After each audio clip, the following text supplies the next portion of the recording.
Hey, it's Andrew Huang. And I'm gonna use this in a beat today along with some other kids' toys. I'll explain that to you in a second. Let's first introduce a new member of the team. Ryan's here today. Hello. Yeah, the team is continuing to grow. Can you guys film each other for a second? This is also team.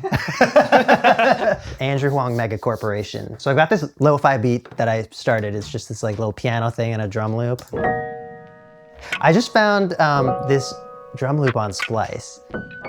Something really captivated me about it. It's got so little in it, but it has so much vibe. And then also it's got these weird sounds that don't feel like they should work. Like that.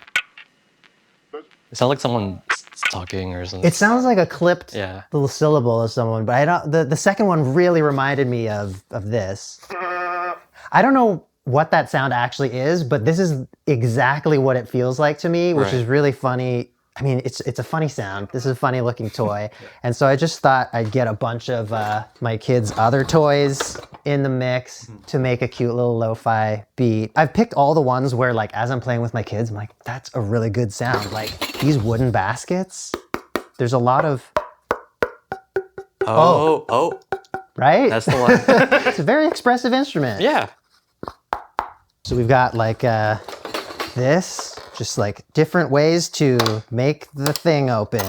Little wagon with loose wheels. Little cooking set. Sorry, I'm giving you things and there's like less places to put them. Mallet, this little rattle. Another one, got a hedgehog. I did not expect it to be an accordion. Lastly, we've got another little, Oh my God.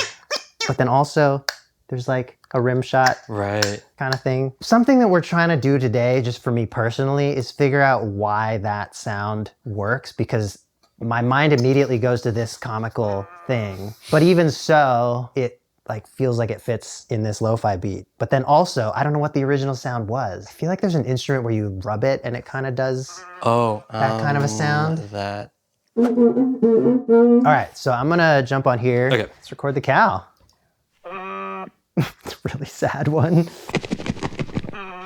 Let's do this one. Yeah.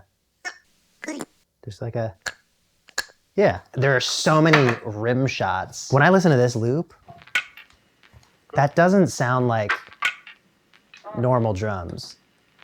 I don't think someone's like playing that on the side of a snare or whatever. Yeah, I feel like that type of really gentle percussion that's so good in lo-fi, you know, it's great to use just random little things that you can hit together. What if you tried scraping against the ribbed edges with the other side of the stick? Yeah. Do you want to drop them into a simpler? Yeah, let's do that. Whoa. That's actually, this is just a fun instrument. You know what it kind of reminds me of? Like tablas? Oh yeah. So let's perform this with the metronome.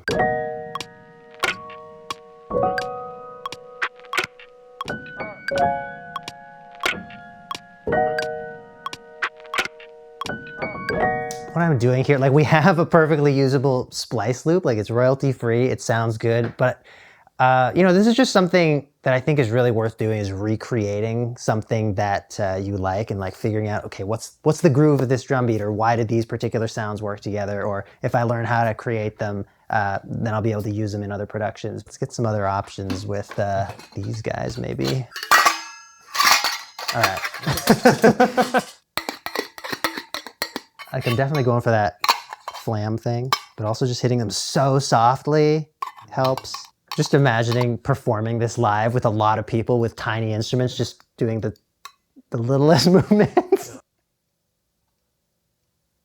It would be funny to have a live lo-fi band. There's a guy who plays like the bell one time in the song. Ooh. Also a funny image for our lo-fi band, just a guy there for like every loop. Oh, What? Let's go. Let's go. There's kind of a sweet spot between the doimp and the promp. That's the technical term for it. I remember, like, what are those circle words? Diameter? Oh, you know what? What if we use the string? Whoa, this is some 5D thinking now.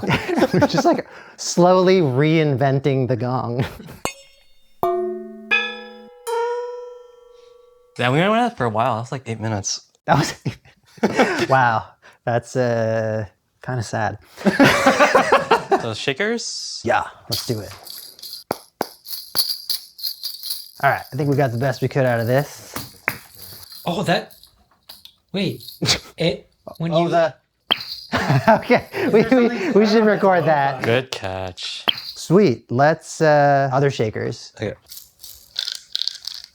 Yeah.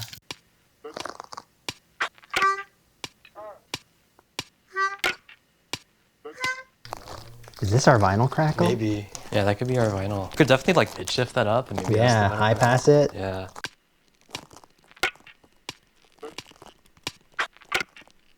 We used every toy. Oh wait. This one. Ooh. Yeah, this is a little like lead into a snare would be great. There's something about having a sound that leads into a snare that's so effective. You need that little sound that's like, snare's coming. I think that's all the toys. Oh man. I love that. That's not even a loop. That's just... Yeah, it's just where we happen to be recording. Yeah, man. It knew the job it needed to do. So by the way, the piano sound that you've been hearing in this video is from Lo-Fi Panda 3 from Clark Audio, and they're today's sponsor. Really great plugin for lots of different kinds of lo-fi sounds. It's got 200 different sound sources that you can layer up to 3 at a time. You could also bring in your own sounds if you want to incorporate them into an instrument patch. And then there's 300 presets of these different like sound combos. They recorded all these different audio sources and some of them in kind of interesting ways. So you get like a tape sound or you get like a weird mic sound. We'll use the same piano loop and like play it on woodwinds.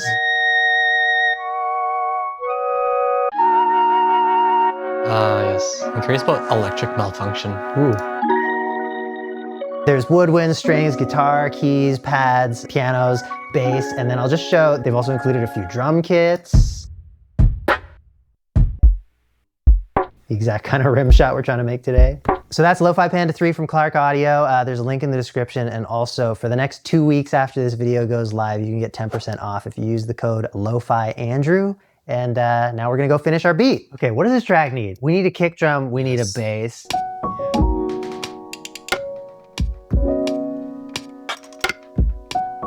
It could just be a 2-minute vibe, but also we could have it turn into something else for a section and come back. Yeah, we could. Maybe we should attempt it Sure. in case there's something there. You want to jump in and try some stuff? You were playing some great, like you're pretty dexterous on the push with piano. Sure, yeah. I'm happy to give it a try. Okay, so we're just doing... Yeah, it's like 6, 4, 5, 6. You talk scale degrees, right? I do, Okay. yeah. And do you do the thing where if you're in a minor key, it's still 6, it's not 1 minor? Wait, sorry. Say So that like, again. if I were doing a minor song, let's say in the case of this, I call this 6, 4, 5, 6. 6, 4, 5, 6. And I'd just rather have my scale degrees always diatonically Oh, to the major? be consistent to the major. Oh. If this was major, it would be 6, 4, 5, 6. I would just think of the scale degrees differently because I would know like 2 is more dissonant in minor than it is in... You're thinking of the functional. Yeah, the function. I go a lot by chord functions. Interesting. Interesting.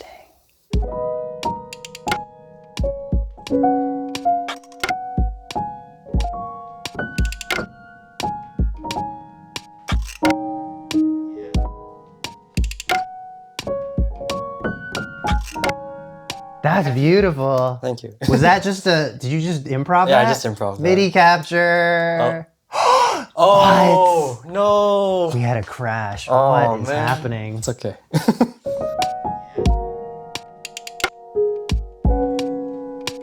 Okay, turn up the sad. How do we make it sad? Okay, there's a panda, Okay, there's a panda. and he doesn't know where his mom is. Darn.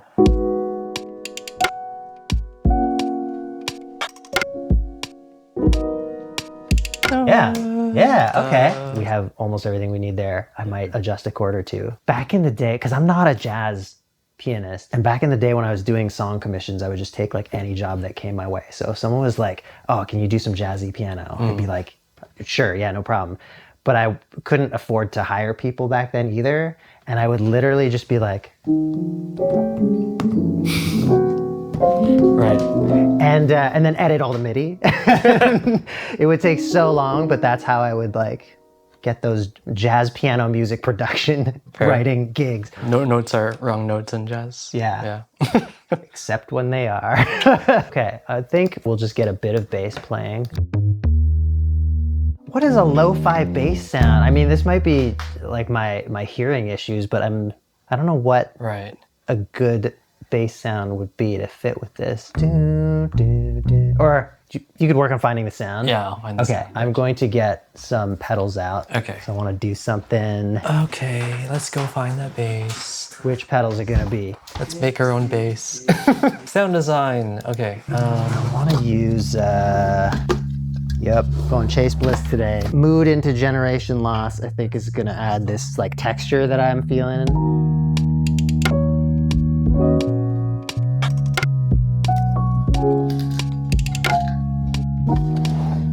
Get the LP1 going. Ooh. I feel like there's a high texture thing that could help us out, just like background stuff. Going into Mood, which is just like textural in a beautiful way.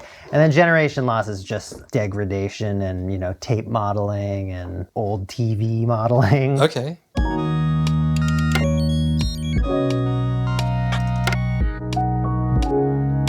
Here we go. Yeah, let's just start recording.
For the Panda. Oh, of Of course. Well, I guess that's the video. Thanks to Lo-Fi Panda for sponsoring. Don't forget to use that code LoFiAndrew, 10% off just for the next 2 weeks after this video drops. Thanks Ryan for joining the team, helping me with this video today. So this track is out now. I don't know what it's called yet, but if you're seeing this video, it's out. That's linked in the description.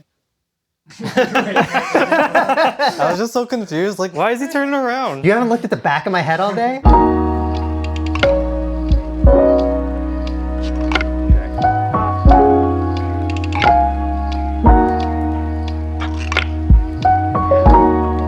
Well, this is what I've never understood about these kinds of toys is like, what's actually happening?